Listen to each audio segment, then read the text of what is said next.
बिस्मिल्लाहिर्रहमानिर्रहीम। अस्सलाम वालेकुम। कैसे हैं आप? उम्मीद करते हैं आप सब खैरियत से होंगे। अल्हम्दुलिल्लाह आपकी दुआओं से हम भी बिल्कुल ठीक ठाक हैं। हमारे देखने वाले जहाँ रहें खुश रहें, हंसते मुस्कुराते रहें, इसी ने एक दुआ के साथ आज की व्लॉग को स्टार्ट करते हैं। दरअसल वो ना हमारा डायरी का सामान आया हुआ था, तो वो फिट कर रहे थे। और जो मेरे चैनल पर नए हैं वो प्लीज़ मेरे चैनल को पहले सब्सक्राइब कर लें। तो यहाँ गाड़ी में ना मेरा दहेज आया है। दरअसल ये गाड़ी लेकर गए थे मायके की तरफ, तो काफ़ी दिनों से वो कह रहे थे, मतलब तकरीबन मैं अगर ये साल 2 साल से ऊपर हो गया होगा।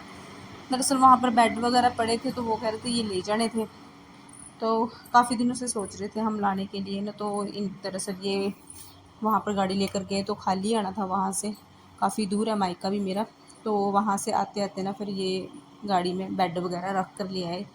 वो सामान मैं आपके साथ आगे शेयर करती हूँ। तो यहाँ पर मैं कर रही थी, भैंसों को पानी वगैरह पिला रही थी, और उसके बाद मैंने दूध वगैरह निकालना है। फिर काफ़ी काम होता है वैसे तो भैंसों वगैरह का, सुबह शाम। तो यहाँ पर मैं अपने काम भी लगी हुई थी, और ये दरअसल सामान वगैरह उतारने लगे हुए थे वहाँ पर। तो मैंने कहा उसके बाद में फटाफट से पहले अपना ये काम ख़त्म कर लूँ। तो यहाँ पर इन्होंने साहिल को बुला रखा है, फिर साथ में सामान वगैरह उठा देंगे वो। तो मैं पूछने गई थी भी मैं रखवाऊँ या फिर मैं, दरअसल पानी पिलाने के बाद हमारी भैंस जल्दी करती है, फिर दूध निकाल लो। दरअसल उसे जो हमने मंड वगैरह डालना होता है उसको खाने के लिए ना, वो इस वक्त लग जाती है फिर रेंगने के लिए, फिर दूध फटाफट से निकाल लो। और तो ये देखें यहाँ पर ना कुछ और भी सामान लाए हैं बेड के साथ साथ। तो पहले मैंने सोचा मैं दूध वगैरह निकाल लूँ, या काम अपना ख़त्म कर लेती हूँ, उसके बाद फिर बाकी काम देखेंगे।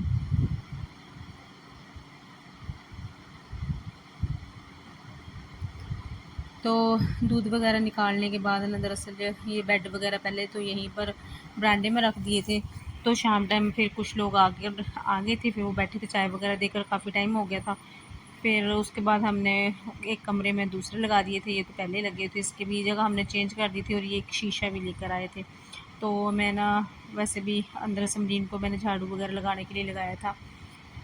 तो ये देखिए यहाँ पर ना फिर ये बेड वगैरह ना, इसके ना जो कवर है ना, तो ये कवर ना फट गए थे, और ये फिर लिफाफे से भी ऐसे ही फट गए थे। तो मैंने कहा ये ना इसको ऐसे ही निकाल देते हैं, वैसे भी बाद में ये फटते जाएंगे और फिर उसकी वजह से खिसकते जाते हैं ये। तो ये वैसे ही ख़राब से हो गए थे, तो इनको हमने फाड़ कर निकाल दिया। तो इनके लिए हमने नए कवर खरीदेंगे बाद में। तो ये देखें, फिर ये बेड हमने इस कमरे में लगा दिए थे। कितना कूड़ा वगैरह था यहाँ पर, बच्चे लग गए यहाँ पर अपना। बीच में ये शीशा वगैरह भी साफ़ कर दिए, ये शीशा भी लेकर, वैसे तो मेरे पास था, तो वो कह रहे थे नहीं भी ख़राब हो जाएगा तो आप ले जाना। तो उसके अगले दिन ना यहाँ पर शादी थी हमारे नज़दीकी, तो यहाँ से दिखाने लगी थी मगर दिखाई नहीं दे रहा। तो मैंने बाकी तो काम जैसे बेड वगैरह करके काफ़ी था वो, तो मैं लेट तो हो ही गई थी। फिर पहले मैंने साफ़ सफाई सी की थी रात को, तो वैसे ही मोटा मोटा सा काम किया, और खाने के लिए भी हम लेटे हो गए थे। भिंडी की सब्ज़ी फटाफट और फुल्के बनाए थे। तो वहाँ से ना दीदी को आने को टाइम था, जो जेठानी जी मेरी आना था, तो मैंने बर्तन वगैरह फिर धोकर उसके बाद हम पहुँच गए थे शादी में। और ये मैं कुछ पकोड़े वगैरह ले आई थी, दरअसल आज जीजा जी ने आना है, तो मैंने कहा चल उनके लिए पकोड़े वहाँ से लेकर आती हूँ। तो खाने के लिए वो तो माने नहीं थे। तो ये देखें यहाँ पर ना उसके बाद विदाई वगैरह भी होगी। तो उसके बाद जैसे पहले लड़की की शादी थी ना, उसके बाद शाम को लड़के की शादी है। तो यहाँ पर टेंट लगा हुआ है। तो आज हम ना यहाँ पर बकरियाँ वगैरह नहीं लेकर आए अपने लिए, आगे में यहाँ पर ना अपनी बकरी वगैरह चारने के लिए आए थे, तो हमने वहाँ से डाली कटवाई बस, और यहाँ पर हमने अपने बकरियों को यहीं पर डाल दी लाकर। तो उसके बाद ना शाम टाइम फिर ये दीदी ननद है हमारी, तो ये ना आए थे यहाँ पर शादी में।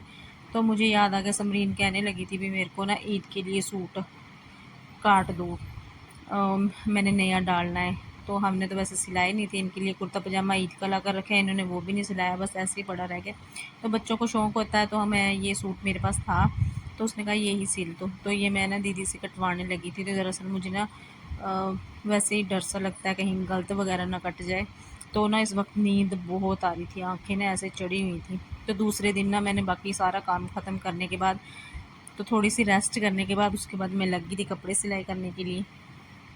तो मैंने कहा इसके कल जैसे ईद है तो आज इसका काम ख़त्म कर दूं, ताकि ये भी नए कपड़े पहन ले। हारून के पास कुर्ता पजामा नया है तो वो पहन लेगा। तो हाँ, ईद तो बच्चों की होती है तो इसलिए उनको शौक़ भी होता है। जब हम भी छोटे छोटे थे हमें भी नए कपड़े वगैरह डालने का शौक़ होता था। तो जैसे जैसे इंसान बड़ा होता जाता है उसके शौक़ भी ख़त्म होते जाते हैं। जैसे वैसे तो खुशी है बकरा ईद की, मगर बच्चों में जो जुनून और खुशी होती है ना, तो बड़े होकर तो इंसान को सब्र आ जाता है। तो मैंने कहा चलो बच्चों के लिए नए सूट ही बना दें।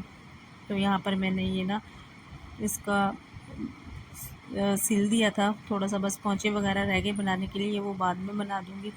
तो यहाँ पर ना काफ़ी शाम हो चुकी थी, उसके बाद भैंसों वगैरह का भी काम करना था, वो तो मैं कर आई थी। तो यहाँ पर मैं लगी थी फिर करेले काटने के लिए, और करेलों को लगता है बहुत टाइम। तो मैंने कहा चल फटाफट से यहाँ इन्हें काट कर ना नमक लगाकर, वैसे तो धूप में पहले रख देती तो इसका जो कौड़ापन था ना वो ख़त्म हो जाना था। तो मैं लेट हो ही गई थी, मैंने कहा चल अभी भी थोड़ी देर रख देती हूँ। दरअसल अभी मैंने और काम करना था तो तब तक थोड़ा बहुत इनका मैं हो जाए, नमक डाल कर ना इसको लगा कर रख दूँगी, ताकि इसका जो जैसे कड़वा सा लगता है तो ये ना उसकी कड़वाहट सी ख़त्म हो जाएगी ऐसे नमक लगा कर लगे। तो वैसे तो मैं घास वगैरह भैंसों को डाल गई थी, सब काम कर गई थी। तो इनको बकरियों को ना वहाँ पर दरअसल खेत में जैसे चावल वगैरह पड़े हैं तो ये खा लेंगी, तो आज हमने फिर नहीं छोड़ी हैं ये। तो इनके लिए ना मैंने इनसे कह रही थी डाली दरअसल इनके लिए घास वगैरह ले आते थोड़ा सा। तो ये तो कहीं गए थे तो फिर आकर इन्होंने काटी थी। तो यहाँ पर हमारी भैंसें तो आराम से घास वगैरह खाकर बैठ गई हैं, मगर हमारी बकरियाँ आज भूखी हैं। तो दरअसल मैंने कहा फिर मैं फटाफट से ना गोबर भर कर फेंक आऊँ पहले, शाम टाइम से बहुत ज़्यादा काम होते हैं। तो ना ये देखें हमारे पास में बिल्ली के बच्चे वगैरह यहाँ पर देखे कैसे घूम रहे हैं ये, और इस साइड बिल्ली खुद बैठी हुई थी, वो दिखाई नहीं दे रही। और यहाँ पर हारून ने ना कुछ डाल रहा था खाने के लिए, देखें कुछ क्या, ये गोलगप्पे लेकर आए थे तो वो ही डाल रहा था इनको खाने के लिए।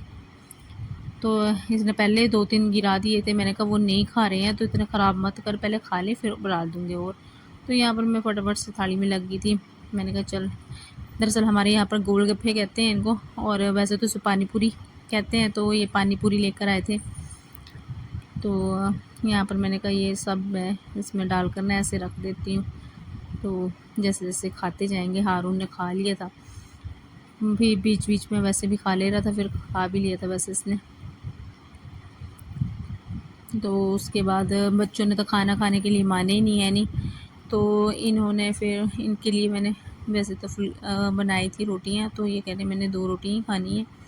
तो हमने करेले बनाना बंद कर दी, दरअसल वैसे भी शाम हो गई थी। दरअसल वहाँ पर ना हमारे जो कुप वगैरह था ना वो दरअसल नुकसान सा हो गया था, वो थोड़ा सा वो काम करने गए और बकरियों के लिए डाली वगैरह डालने के लिए लेट हो गए थे।